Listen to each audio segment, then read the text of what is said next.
Hi aspirants, my name is Himanshu. I am from Maitre IAS. आज मैं आप सब लोगों का वेलकम करता हूं। आज की इस वीडियो में मैं आपको बताना चाहूँगा कि जीएस हिस्ट्री के लिए आप कैसे तैयारी कर सकते हैं। तो सबसे पहले मैं आपको बताना चाहूँगा हिस्ट्री क्या है। जिस कल्चर में, जिस सिविलाइजेशन में आर्ट ऑफ राइटिंग स्टार्ट हो चुकी है, that part is history. Writing has been developed. एक है प्री हिस्टोरिक, आदि मानव वाला समय, जहां पे जिस वक्त में art of writing has not been started, जो राइटिंग है वो इन्वेंटेड नहीं हुई। एक इन दोनों के बीच का एक फेज है प्रोटो हिस्ट्री, जो कि प्री हिस्टोरिक और हिस्ट्री के बीच का फेज है। अगर हम बात करें क्रोनोलॉजिकली तो ये 3000 बीसी से 600 बीसी तक का वक्त है। तो प्रोटो हिस्ट्री क्या है? ये वो फेज है जहां पे अगर आप देखेंगे उस किसी एक पर्टिकुलर कल्चर या सिविलाइजेशन में राइटिंग डेवलप नहीं हुई, तो कुछ भी रिटर्न में रिकॉर्ड नहीं हुआ, लेकिन उस वक्त के किसी और कल्चर में उसका मेंशन किया जा रहा है। That is part of proto history. तो आज हम यहाँ पे बात करते हैं, अभी मैं स्टार्ट करता हूँ कि हिस्ट्री की तैयारी हम कैसे कर सकते हैं। तो जैसे हम सब जानते हैं कि हिस्ट्री को अगर डिवाइड करें हम, ancient India, medieval India, modern India and art and culture. Modern India को भी हम डिवाइड करते हैं मॉडर्न इंडियन हिस्ट्री, एंड अगर बात करें मॉडर्न वर्ल्ड, मॉडर्न को हम बेसिकली डिवाइड करते हैं। तो यहाँ पे अगर हम बात करें कैसे तैयारी शुरू करनी चाहिए, अगर आप देखेंगे कि जो नए एस्पिरेंट्स हैं जो अपना सफर यूपीएससी सीएससी में स्टार्ट करते हैं, वो स्टार्ट, कई बच्चे हैं ऐसे, कई एस्पिरेंट स्टूडेंट्स हैं जो हिस्ट्री से स्टार्ट करते हैं। क्यों? कारण बोलते हैं कि ये एक इजी सब्जेक्ट है, जस्ट लाइक ए स्टोरी। बहुत ज्यादा इसमें आपको लॉजिक नहीं लगाना, आपको ये नहीं लगाना, फैक्ट ही याद करने। पर मैं बोलूंगा ऐसा नहीं है कि हाँ ठीक है, इट्स एन इजी सब्जेक्ट, क्योंकि इसमें डायनेमिक क्वेश्चन कम है।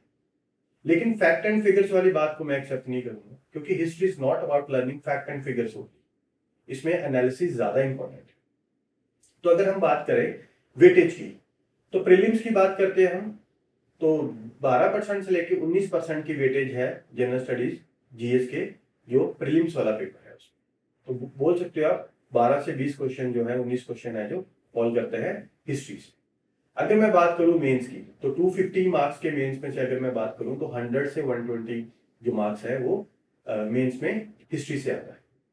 हिस्ट्री की भी बात करें, मेंस की भी अगर बात करें, तो ज्यादातर जो पेपर आपको मिलेगा इंडियन इंडिपेंडेंस मूवमेंट से, बहुत कम मिलेगा जो पोस्ट इंडिपेंडेंस और वर्ल्ड हिस्ट्री से मिलेगा। तो मैं कुछ आपको टिप्स देना चाहूंगा जीएस हिस्ट्री की प्रिपरेशन के लिए। सबसे पहले जो सिलेबस है उसको स्कैन करें थॉरली। उसका कारण मैं इसलिए ये बता रहा हूँ क्योंकि प्रीलिम्स और मेंस के सिलेबस में बहुत डिफरेंस है, ठीक है। उसके बाद अगर हम बात करें कि सोर्सेज की, देखिए बुक लिस्ट में अभी आपको कुछ देर बाद आगे मैं बताता हूँ, तो लेकिन आप उसको कस्टमाइज कर सकते हैं अकॉर्डिंग टू योर नीड। तो उसमें ऐसा नहीं है कि जो मैंने बता दिया वही बुक पढ़नी है, नहीं। आपको अगर लगता है कि मेरे को ये ऐड करना है, मेरे को ये डिडक्ट करना है, तो आप वो पर्टिकुलर सोर्स ऐड और डिडक्ट कर सकते हैं। उसके बाद अगर हम बात करें प्रीवियस ईयर पेपर, आपको बहुत जरूरी है कि आप प्रीवियस ईयर जो पेपर है उनको देखें, ठीक है, थॉरली उनको देखना पड़ेगा। उसका कारण है तभी आप नेचर समझ पाएंगे एग्जाम का, पैटर्न समझ पाएंगे एग्जाम का, ठीक है। उसके बाद अगर हम बात करें आंसर राइटिंग प्रैक्टिस की, answer writing is very important. उसका कारण यह है कि आप अपनी प्रेपरेशन को, लर्निंग को कंसोलिडेट तभी कर सकते हैं जब आप आंसर राइटिंग प्रैक्टिस करें। एक मैं और बात बोलूंगा यहाँ पे कि आपको अपने बेसिक्स भी ठीक करने जरूरी है। और बेसिक्स कैसे ठीक होते हैं? रीडिंग से और री रीडिंग से। और बेसिक्स के लिए मैं आपको बोलूंगा आप एनसीईआरटी को हमेशा रेफर कर सकते हैं। अगर हम बात करें अब सोर्सेज, तो देखिए जिस भी इंस्टीट्यूशन से आप पढ़ते हैं उनके नोट्स हो गए, आपके खुद के पर्सनल नोट्स हो गए, ठीक है, और बुक लिस्ट होगी। बुक लिस्ट की बात करें, फॉर एग्जांपल एनसीईआरटी जो है बेसिक्स के लिए बहुत अच्छी किताब है, ठीक है, सारे क्वेश्चंस के लिए। चाहे हम आर्ट एंड कल्चर की बात करें, एन इंट्रोडक्शन टू आर्ट, ठीक है, चाहे हम बात करें मॉडर्न इंडिया के लिए बिपिन चंद्र जी, ठीक है, चाहे हम बात करें सतीश चंद्र, चाहे हम बात करें एंशिएंट इंडिया के लिए, ठीक है, डीएन झा। तो जो भी पढ़े एनसीईआरटी सफिशिएंट है, अच्छी कलेक्शन है एनसीईआरटी की हिस्ट्री के लिए।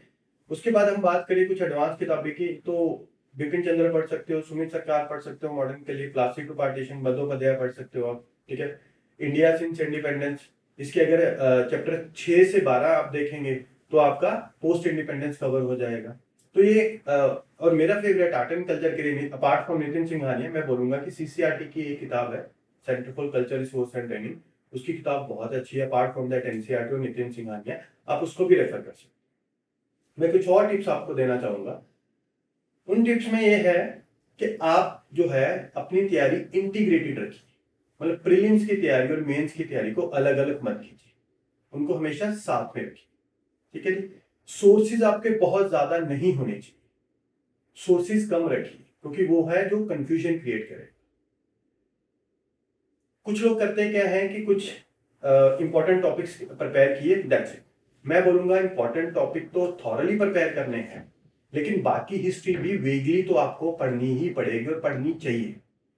दैट मीन्स 1750 ऑनवर्ड्स, क्योंकि कुछ बच्चे कहते हैं कि इंडिपेंडेंस और फ्रीडम स्ट्रगल वाला पार्ट इंपॉर्टेंट है, यहीं से ज्यादा क्वेश्चन आते हैं, तो हम वो देख लेते हैं। नहीं, मैं बोलूंगा 1750 ऑनवर्ड्स आपको सारी हिस्ट्री को रीड करना है। वेगली कर लीजिए, पूरा थॉरली मत कीजिए। ठीक है। करंट अफेयर्स, करंट अफेयर्स आपके लिए हेल्पफुल हो सकती है। जैसे हम बात करें, फॉर एग्जांपल आपको एक बात बताता हूँ कि 2016 में बड़े आर्टिकल्स आए न्यूज़पेपर में जहां पे गांधी जी नेहरू जी का कंपैरिजन हुआ सुभाष चंद्र बोस से। और उसी टाइम में अगर आप देखेंगे कि जो नेहरू जी की कुछ फाइल्स थी उनको बोला गया कि डीक्लासिफाई की गई है 2016 में, और 2016 में ये क्वेश्चन आया सुभाष चंद्र बोस और गांधी जी। ठीक है। तो यहाँ पे कुछ पहलू है, कुछ टॉपिक्स हैं, कुछ पर्सनालिटीज हैं जहां पे आप कंपैरिजन भी देख सकते हो और करंट अफेयर से हेल्प भी ले सकते हो। ठीक है। उसके बाद अगर हम बात करें, आपके लिए इंपॉर्टेंट ये है कि आपने जो अपना पूरा सिलेबस है उसको टॉपिक्स, उसके उसके सब टॉपिक्स आपने लिख के प्रिपेयर करना है। उससे क्या है, जब भी आप कोई सोर्स रेफर करेंगे तो आपको ध्यान में रहेगा ये टॉपिक है, ये सब टॉपिक है। जैसे फॉर एग्जांपल हम इंडियन इंडिपेंडेंस मूवमेंट की बात करें, वहां पे आपसे स्पेसिफिकली डिमांड किया जाता है कि आप अगर आपने कोई स्पेसिफिक बुक पढ़ी है, जो रिकमेंडेड बुक्स हैं, चाहे वो सुमित सरकार है, चाहे वो बंदोपाध्याय जी हैं, तो अगर आपने बिपिन चंद्र है फॉर एग्जांपल, अगर आपने वो पढ़ी है तो ज्यादा आपके लिए हेल्पफुल रहेगी। उसका कारण है आपसे डिमांड किया जाता है कि मेंस के लिए आपको स्पेसिफिक नॉलेज होनी चाहिए इंडियन इंडिपेंडेंस मूवमेंट के पार्ट की। सेम जैसे मैंने अभी बताया, पोस्ट इंडिपेंडेंस पीरियड के लिए, पोस्ट इंडिपेंडेंस पीरियड के लिए चैप्टर 6 से 12 पढ़ सकते हैं आप, India since independence by Bipin Chandra. ठीक है।